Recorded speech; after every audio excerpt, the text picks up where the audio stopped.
O Brasil não está destinado apenas a suprir necessidades materiais, mas a ser o maior celeiro de claridades espirituais do orbe inteiro.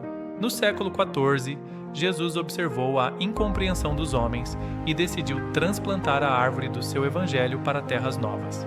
Sob a luz do cruzeiro, ele escolheu este solo bendito para que todos os povos aprendessem a lei da fraternidade universal. Este solo, que traz em seus contornos a forma de um coração, foi preparado para ser a tenda de trabalho da fraternidade. Aqui, o amor de diversas raças se funde em uma epopeia de realizações morais em favor de toda a humanidade. O Brasil, coração do mundo, pátria do Evangelho, convida-nos ao trabalho honesto e à união sob a luz do Cristo. Um novo futuro nos aguarda.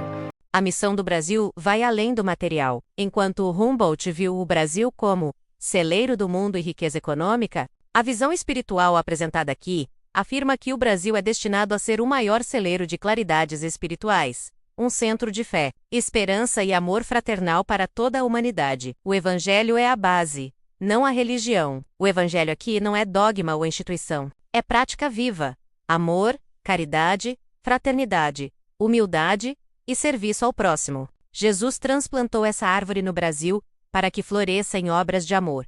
Agora, Brasil como vanguarda espiritual, assim como Grécia, Roma, Portugal, Espanha, França e Inglaterra tiveram seus momentos históricos. O Brasil terá o seu, mas não pela força material, e sim pela expressão imortal do espírito. Origem espiritual, não apenas terrena. As realizações do Brasil não vêm só de fontes materiais, mas do plano invisível, onde seres elevados trabalham pela evolução da nação. Jesus acompanha pessoalmente essa missão através de Ismael, guardião espiritual do Brasil, chamado a responsabilidade individual. Prestem atenção, isso é muito importante. Cada brasileiro é convocado a abandonar revoluções e violência, viver com ordem, honestidade e trabalho, traduzir dedicação em ações fraternas, marchar com educação e fé, esperança em tempos de crise, em momentos de subversão moral e confusão. O texto afirma que essas lutas são experiências necessárias para que a humanidade compreenda as leis divinas. O Brasil permanece como esperança e luz nesse processo.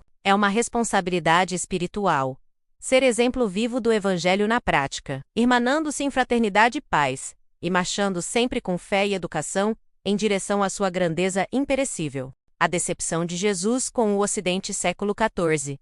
Jesus observa a Europa cristã e encontra apenas guerras, egoísmo, ingratidão e incompreensão de suas lições. As cruzadas, as lutas feudais e a ambição humana contradizem completamente o evangelho de amor e fraternidade que pregou. A busca por um novo continente. Diante dessa desolação, Jesus decide procurar terras virgens e povos simples, além dos oceanos, onde pudesse plantar o Evangelho em sua forma pura, sem as distorções do Ocidente. A escolha do Brasil, Jesus chega ao continente americano e, contemplando a beleza natural e a simplicidade dos povos indígenas, escolhe o Brasil como o recanto planetário onde o Evangelho florescerá. Ele declara: para esta terra maravilhosa, será transplantada a árvore do meu Evangelho. Aqui ficará localizado o coração do mundo. 4.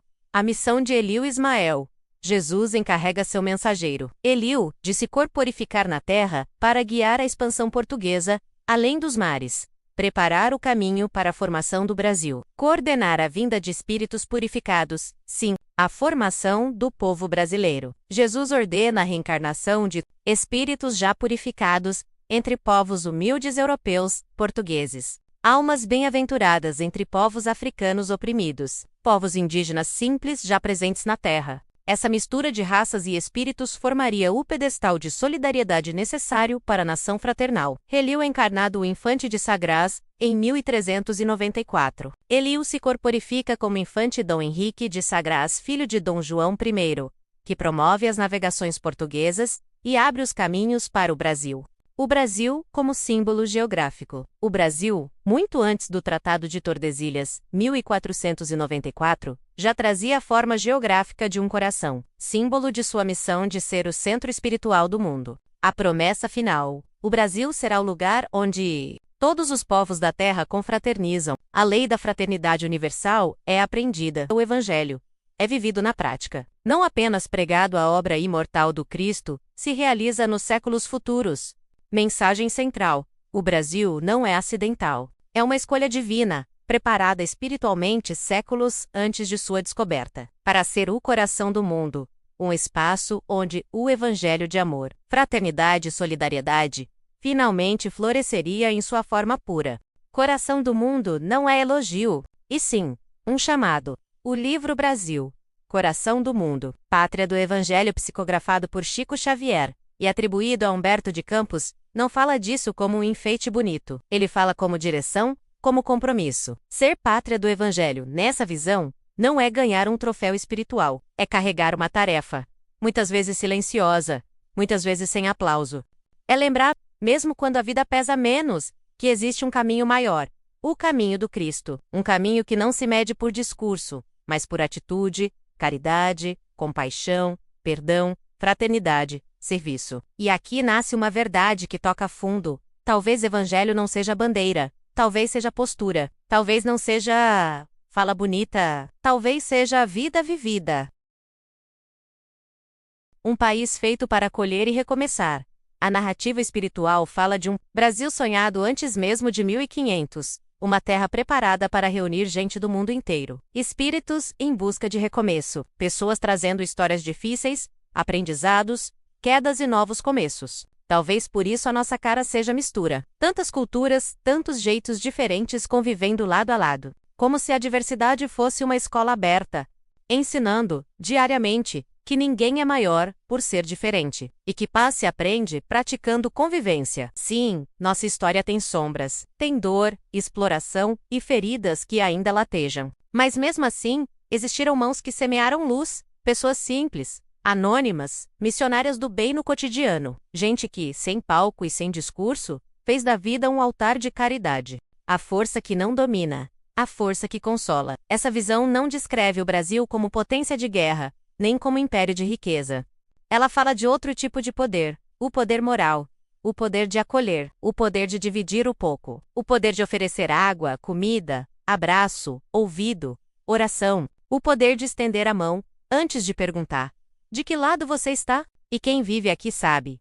Quando o sofrimento chega, muitas vezes o Estado não dá conta, mas o povo aparece, e nessa solidariedade, imperfeita, mas real, parece existir um pedaço da missão: consolar o mundo com a prática do bem. O pinga-fogo e o tempo da escolha. No pinga-fogo, Chico Xavier falou de um período simbólico, 50 anos, a partir de 1969, como uma janela em que a humanidade teria sido convidada a evitar um grande desastre. Chegando a 2019, esse marco passou sem uma catástrofe atômica global. Mas o centro da mensagem não é o número, é o convite escondido por trás dele.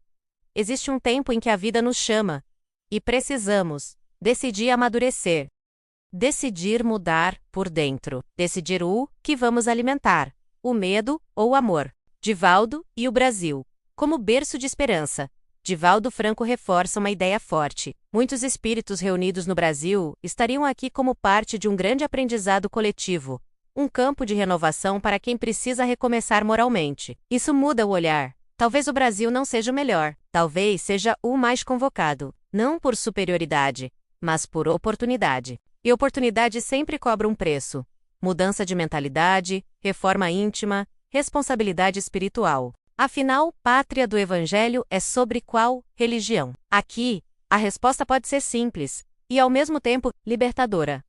Na proposta desses livros, Pátria do Evangelho não é sobre quem vence disputa religiosa, não é sobre ser maioria, não é sobre impor doutrina, é sobre viver o Evangelho como essência, fazer o bem, ser justo, ser honesto, servir, cuidar do outro, não revidar com a mesma violência, levar luz onde tudo parece escuro. Se crescem evangélicos, católicos, espíritas ou pessoas sem religião, isso é uma fotografia social. Mas a missão espiritual, se existe, não depende do nome da placa. Depende do que acontece dentro de cada casa, dentro de cada consciência, dentro de cada coração. A missão mora no cotidiano. As mensagens atribuídas a Chico Xavier insistem numa verdade que exige coragem.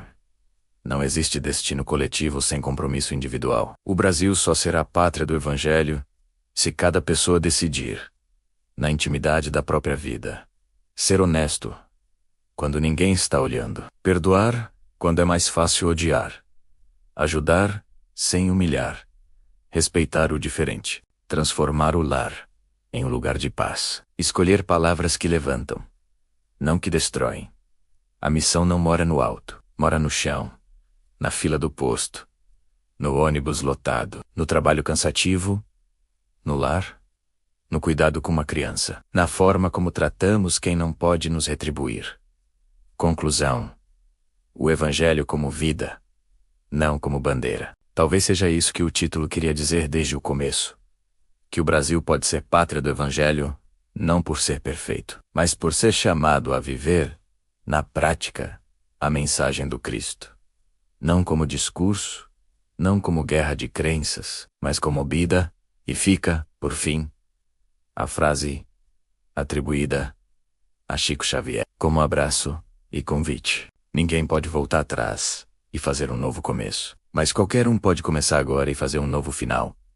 Porque, no fim, a pátria do Evangelho começa assim: dentro de mim, dentro de você e dentro de nós.